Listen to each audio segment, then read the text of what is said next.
2025 की वह भयानक रात जब गुजरात के वीरावल में अरेबियन सी के किनारे खड़ा सोमनाथ मंदिर खतरे में था। मोहम्मद गजनी की सेना ने मंदिर पर तेजी से हमला किया, खजाना लूटा और शिवलिंग को तोड़ने की कोशिश की। अल बरूनी की किताब तारीख ए हिंद के मुताबिक उस समय मंदिर में हजारों भक्त थे और मोहम्मद गजनी ने सभी भक्तों को बेरहमी से मार डाला। वह रात इतनी भयावह थी कि पत्थर भी चीख उठे, लेकिन यह सिर्फ एक शुरुआत थी। सोमनाथ बार बार टूटा, लेकिन हर बार फिर से खड़ा हुआ, जैसे कोई दिव्य शक्ति इसकी रक्षा करती हो। क्या यह सिर्फ एक मंदिर है या इसमें कोई ऐसी ताकत छुपी है जो समय और तूफान दोनों को हरा देती है?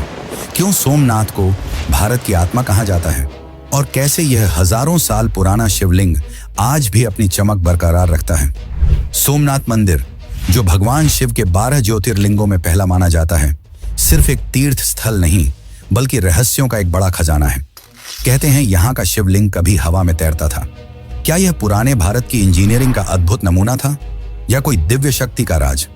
और वह स्यमंतक मणि जो महाभारत के मुताबिक भगवान कृष्ण से जुड़ी थी, क्या वह आज भी मंदिर के गर्भगृह में कहीं छुपी है?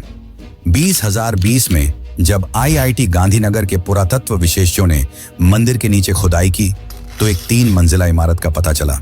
एक ऐसा ढांचा जो शायद हजारों साल पुराना है। यह किसका रहस्य है? क्या यह रावण के समय का है या कोई और पुराना सीक्रेट? और वह बाण स्तंभ जो 6ठी सदी के शिलालेख के साथ कहता है कि यहां से अंटार्कटिका तक कोई जमीन नहीं आती। ये बात आज आधुनिक विज्ञान भी मानता है, लेकिन उस समय के लोगों को यह ज्ञान कैसे मिला जब न सैटेलाइट थे न ही नक्शे?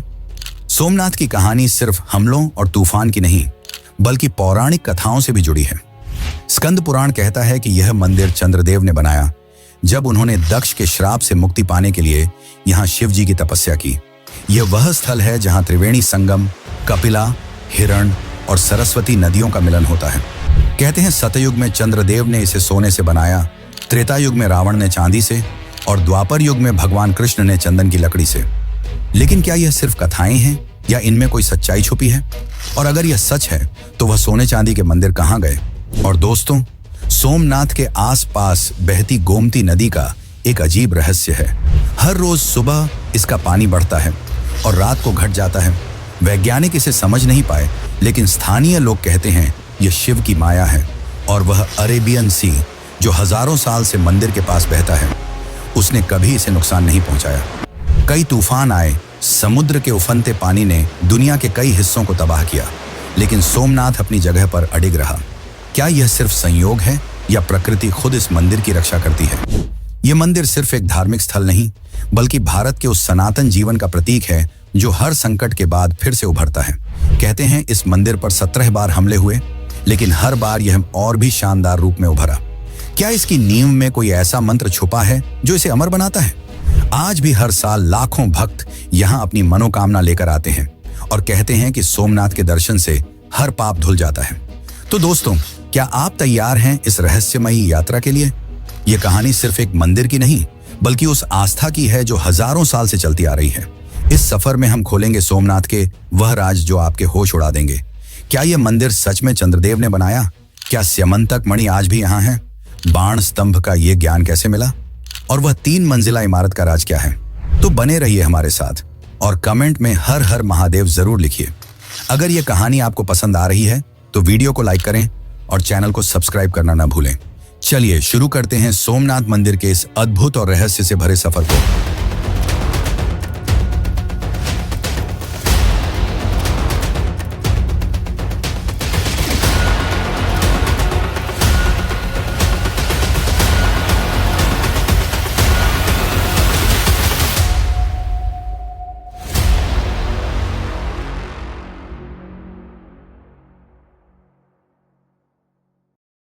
दोस्तों, सोमनाथ मंदिर की कहानी शुरू होती है एक ऐसी दुनिया से जहां देवता और असुर एक साथ रहते थे।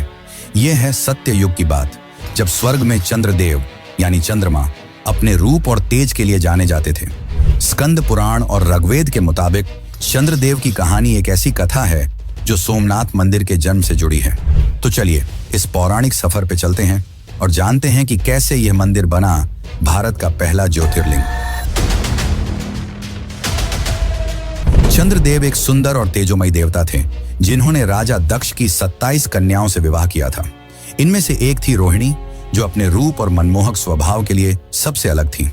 चंद्रदेव का दिल रोहिणी पे ऐसे लगा कि वह अपना ज्यादातर समय उसी के साथ बिताने लगे। बाकी 26 कन्याओं को यह बात बिल्कुल पसंद नहीं आई। उन्होंने अपनी दुख की बात अपने पिता दक्ष के सामने रखी। दक्ष को यह सुन के गुस्सा आया और उन्होंने चंद्रदेव को एक भयानक श्राप दे दिया। कहते हैं कि दक्ष का श्राप इतना प्रचंड था कि चंद्र का तेज और रूप धीरे धीरे खत्म होने लगा। उनका शरीर कमजोर होने लगा और उनका सुंदर चेहरा मुरझा गया। क्या यह श्राप चंद्रदेव को हमेशा के लिए खत्म कर देता, या कोई ऐसी शक्ति थी जो उन्हें बचा सकती थी? बिल्कुल बेबस और दुख में डूबे चंद्रदेव ने देवताओं के देवता ब्रह्मा जी से मदद मांगी। ब्रह्मा जी ने उन्हें एक रास्ता दिखाया। जाओ, धरती पर प्रभास पाटन के उस पवित्र स्थल पर जाओ जहां त्रिवेणी संगम है। वहां भगवान शिव की तपस्या करो। त्रिवेणी संगम यानी कपिला, हिरण और सरस्वती नदियों का वह पवित्र मिलन जो गुजरात के सौराष्ट्र में सोमनाथ के पास आज भी बहता है। कहते हैं यह संगम न सिर्फ धार्मिक रूप से पवित्र है, बल्कि इसका जियोग्राफिकल महत्व भी है, क्योंकि यह 3 नदियों का पानी यहाँ एक साथ मिलता है और यह स्थान आस्था का केंद्र बना। लेकिन सवाल यह है, क्या चंद्रदेव की तपस्या सच में शिव जी को खुश कर पाई? चंद्रदेव ने प्रभास पाटन में एक शिवलिंग स्थापित किया और दिन रात कठिन तपस्या शुरू की। उनकी भक्ति इतनी गहरी थी कि खुद भगवान शिव उनके सामने प्रकट हुए। शिव जी ने चंद्रदेव से कहा, तुम्हारी भक्ति ने मुझे प्रसन्न किया है। मैं तुम्हें दक्ष के श्राप से मुक्ति दूंगा। लेकिन दक्ष का श्राप इतना मजबूत था कि पूरी तरह खत्म नहीं हो सकता था। तो शिव जी ने एक वरदान दिया, तुम्हारा तेज हर महीने 15 दिन तक घटता रहेगा, लेकिन अगले 15 दिन में फिर से पूर्ण हो जाएगा। इसी वजह से आज भी हम चंद्रमा को शुक्ल पक्ष में बढ़ते और कृष्ण पक्ष में घटते देखते हैं। लेकिन यह कथा यहीं नहीं रुकती। चंद्रदेव ने शिव जी से एक और वरदान मांगा, प्रभु आप इस शिवलिंग में हमेशा के लिए विराजमान रहिए। शिव जी ने यह वरदान भी स्वीकार किया और तब से यह शिवलिंग सोमनाथ के नाम से जाना गया। सोम के नाथ यानी चंद्र के भगवान। लेकिन दोस्तों, सोमनाथ की पौराणिक कथा इससे भी गहरी है। स्कंद पुराण के मुताबिक यह मंदिर सिर्फ एक बार नहीं, बल्कि हर युग में अलग अलग रूप में बना। सत्य युग में चंद्रदेव ने इसे सोने से बनाया। कहते हैं वह मंदिर इतना चमकता था कि उसका तेज स्वर्ग तक जाता था। फिर त्रेता युग में रावण, जो शिव का बड़ा भक्त था, ने इसे चांदी से बनवाया और द्वापर युग में भगवान कृष्ण ने अपने हाथों से इसे चंदन की लकड़ी से सजाया। लेकिन यह सोने चांदी के मंदिर कहाँ गए? क्या यह सिर्फ कथाएं हैं या इनमें कोई सच्चाई छुपी है? और अगर यह सच है तो क्या वह पुराने ढांचे आज भी कहीं मंदिर के नीचे छुपाए हैं? और एक बड़ा सवाल, त्रिवेणी संगम का यह स्थान क्यों इतना खास है? कहते हैं यहाँ का पानी न सिर्फ शरीर को शुद्ध करता है, बल्कि मन को भी शांति देता है। स्थानीय लोगों का मानना है कि यहाँ स्नान करने से हर भक्त के दुख दूर होते हैं। लेकिन क्या यह संगम सिर्फ आस्था का प्रतीक है या इसके पीछे कोई और रहस्य है? सोमनाथ मंदिर के इस पहले ज्योतिर्लिंग का राज क्या है जो हजारों साल से लोगों के दिल में बसा है?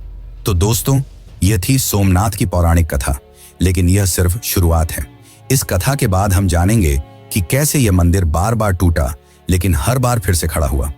क्या वह स्यमंतक मणि जो कृष्ण से जुड़ी थी आज भी यहाँ छुपी है? और क्या यह मंदिर सिर्फ आस्था का स्थल है या इसमें कोई पुरानी तकनीक का राज छुपा है? कमेंट में हर हर महादेव जरूर लिखिए और बने रहिए हमारे साथ इस अद्भुत यात्रा में। चलिए आगे बढ़ते हैं सोमनाथ के इतिहास और रहस्यों की तरफ। कहते हैं यह मंदिर सिर्फ पत्थर का ढांचा नहीं, बल्कि भारत की सनातन शक्ति का प्रतीक है। लेकिन सवाल यह है, कैसे यह मंदिर इतने बड़े बड़े हमलों के बावजूद जिंदा रहा? क्या इसकी नींव में कोई ऐसा राज छुपा है जो इसे अमर बनाता है? चलिए शुरू करते हैं सोमनाथ के इतिहास के इस अद्भुत सफर को, जहां हर कदम पर है विनाश और पुनर्जन्म की कहानी। ये बात है 9वीं सदी की, जब गुर्जर प्रतिहार वंश के राजा नागभट्ट द्वितीय, जो 825 से 833 ईस्वी तक राज किया, सोमनाथ के पवित्र स्थल पर आए। इंस्क्रिप्शंस के मुताबिक उन्होंने यहाँ के सोमेश्वर शिवलिंग के दर्शन किए और इसकी महिमा को और बढ़ाया। उस समय सोमनाथ एक बड़ा तीर्थ स्थल था जहां लोग दूर दूर से आते थे। फिर आई 10वीं सदी, जब चालुक्य वंश के राजा मूलराज ने यहाँ एक शानदार मंदिर बनवाया।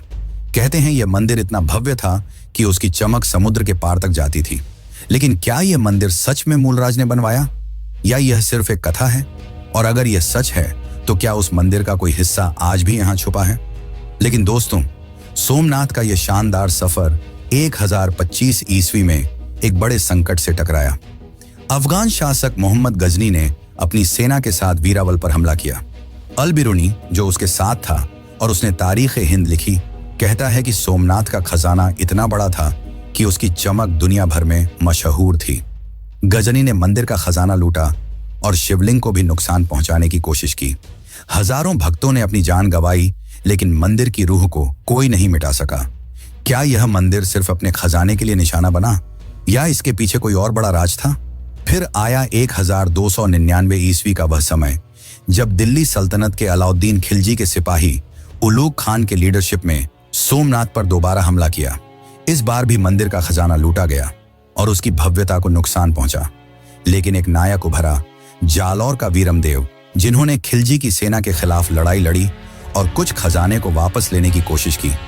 कहते हैं वीरमदेव की हिम्मत ने मंदिर की रूह को जिंदा रखा। लेकिन क्या वह खजाना कभी पूरा वापस आया? सोमनाथ का यह विनाश यहीं नहीं रुका।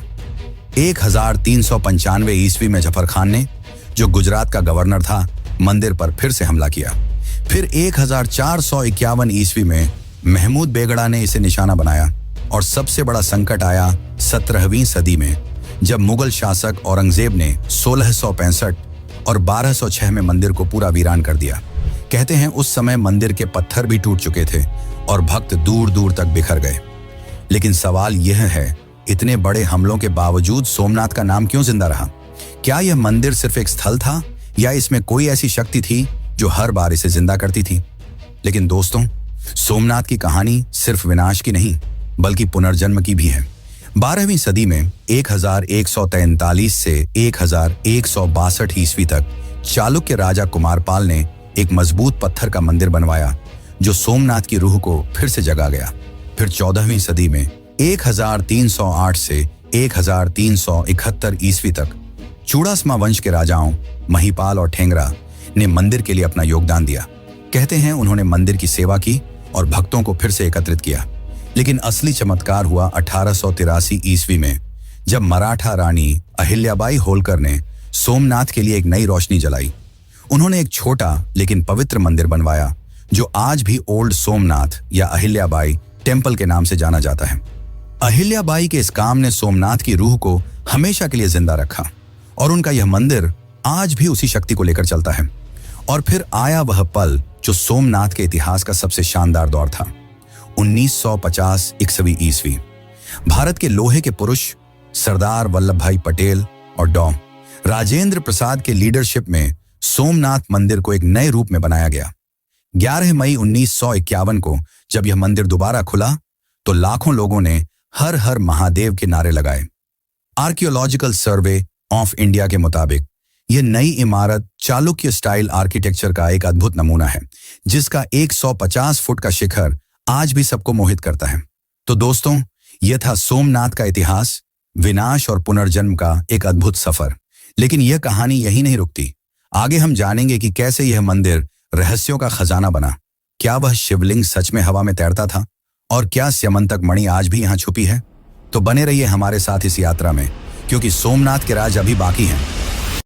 सोमनाथ मंदिर सिर्फ आस्था और इतिहास का गवाह ही नहीं, बल्कि रहस्यों का एक ऐसा खजाना है जो दिल और दिमाग दोनों को हैरान करता है। स्कंद पुराण के एक श्लोक में कहा गया है, सोमनाथो ज्योतिर्लिंगम सर्व पाप विनाशनम, यानी सोमनाथ का ज्योतिर्लिंग हर पाप को नष्ट कर देता है। लेकिन इस मंदिर के गर्भगृह में छुपा है एक ऐसा राज जो हजारों साल से उलझा हुआ है। क्या यह मंदिर सिर्फ पत्थर का ढांचा है या इसमें कोई ऐसी शक्ति छुपी है जो साइंस भी समझ नहीं पाई? क्या यहाँ का शिवलिंग सच में हवा में तैरता था? और क्या वो स्यमंतक मणि जो दुनिया का सबसे बड़ा खजाना कही जाती थी, आज भी यहाँ कहीं छुपी है? चलिए खोलते हैं सोमनाथ के इन अद्भुत रहस्यों के दरवाजे और देखते हैं कि ये हमें कहाँ ले जाते हैं। सबसे पहला रहस्य, सोमनाथ का वो शिवलिंग जो कहते हैं कभी हवा में तैरता था। स्कंद पुराण और लोक कथाओं के मुताबिक यह शिवलिंग इतना पवित्र था कि यह जमीन को छुए बिना मंदिर के गर्भगृह में तैरता रहा। 1017 ईस्वी में जब अफगान विद्वान अल बिरूनी सोमनाथ आया तो उसने अपनी किताब तारीख हिंद में लिखा कि यह कोई चमत्कार नहीं बल्कि मैग्नेटिक पत्थरों का कमाल था। कहते हैं मंदिर के नीचे और ऊपर ऐसे पत्थर रखे गए थे जो शिवलिंग को हवा में रखते थे। लेकिन सवाल यह है, क्या यह सच में पुराने भारत की इंजीनियरिंग का चमत्कार था या कोई दिव्य शक्ति का राज? और अगर यह मैग्नेटिक पत्थर थे तो वो आज कहां गए? क्या 1025 में महमूद गजनी के हमले के दौरान वो पत्थर भी लूट लिए गए, या वो आज भी मंदिर के नीचे कहीं छुपे हुए हैं? अब बात करते हैं एक और बड़े रहस्य की, स्यमंतक मणि। महाभारत के मुताबिक यह एक ऐसी मणि थी जो भगवान कृष्ण से जुड़ी थी।